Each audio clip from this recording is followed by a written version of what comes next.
Hey guys, welcome back. It's the festival season. Diwali is almost here, and after that the holidays start.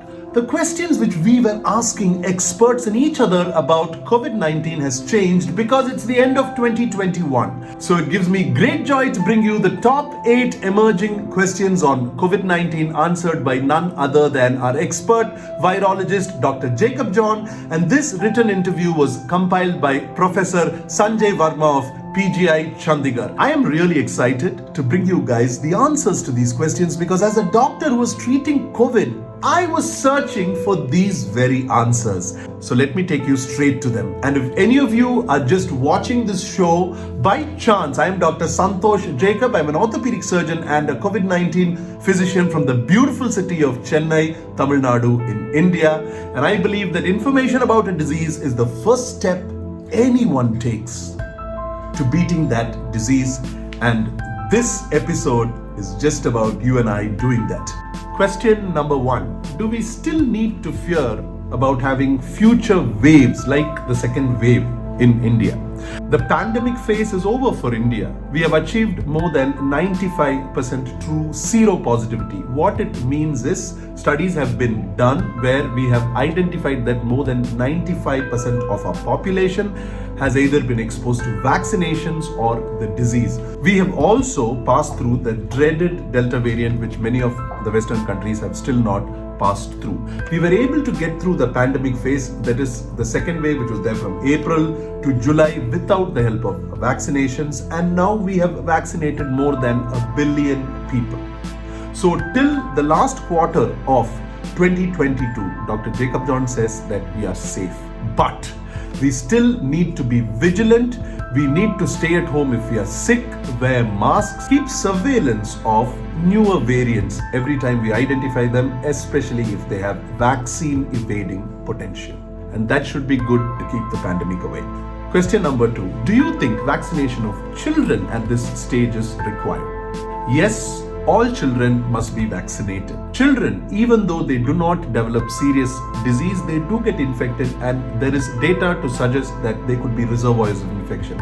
And when they are reservoirs of infection, there is a possibility of them producing variants. And in order to prevent this from happening, it is good that children are vaccinated. Dr. Jacob John also adds that we should start by vaccinating 12 to 18-year-olds, establish the safety, and then move on to 6 to 12-year-olds, establish the safety again, and after that to 6 and below. And once safety and efficacy is established, and gradually the COVID vaccine could become a part of the immunization program for children.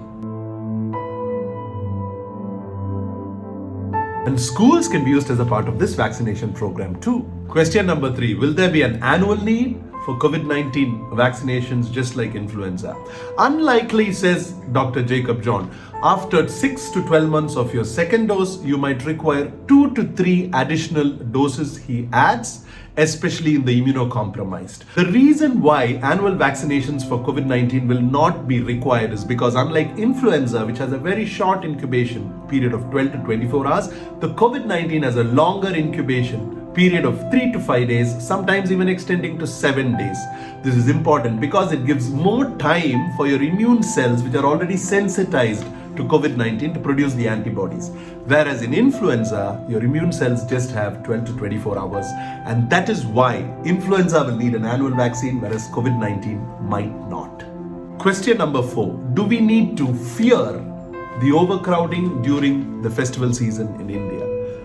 The point here is, do we need to fear? We do not need to fear because, again, true seropositivity is above 95%, and if that is true, new waves will not happen. But still, there is a possibility of something known as breakthrough infection, where somebody who is vaccinated, who has already had the COVID-19, might get infected, and if they have comorbidities, they could end up in hospital. Let us not fear, but let us vaccinate and wear masks, especially if we are going to air-conditioned and closed public spaces for shopping. Question number 5. Should schools continue to remain closed or should they be open? Dr. Jacob John first says that it was a good decision to keep schools closed during the pandemic. But now we have moved from a pandemic to the endemic phase. It means that now the virus is not spreading everywhere around the world. It is spreading in certain closed pockets and we are able to control it.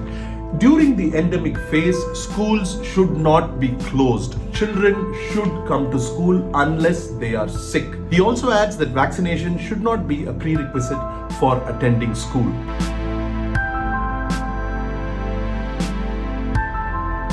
To promote usage of masks in children above 5 years of age, that's not going to be easy. It's going to be really, really difficult.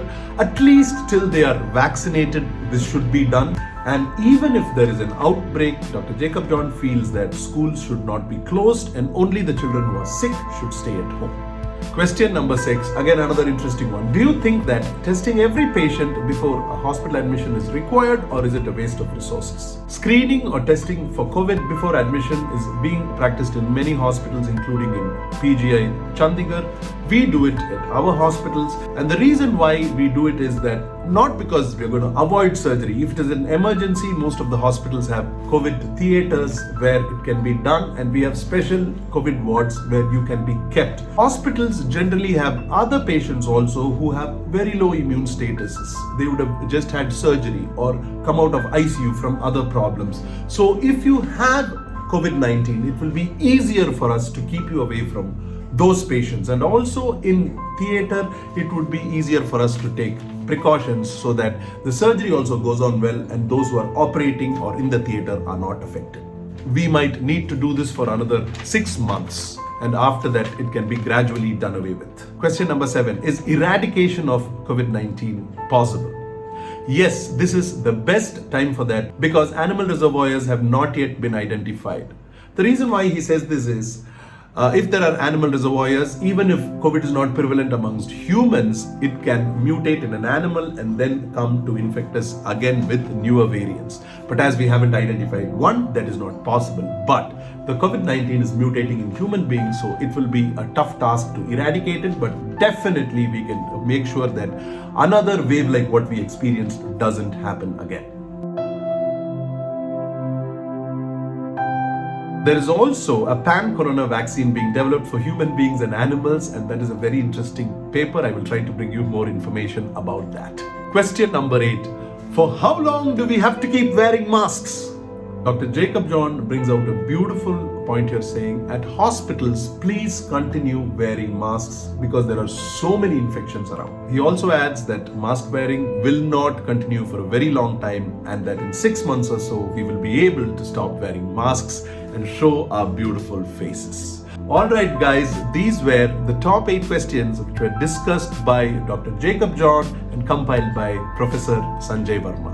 If you like this information, please subscribe, share, and also press the notification button so that you get such regular updates. Signing off from the beautiful city of Chennai in Tamil Nadu, India, Dr. Santhosh Jacob.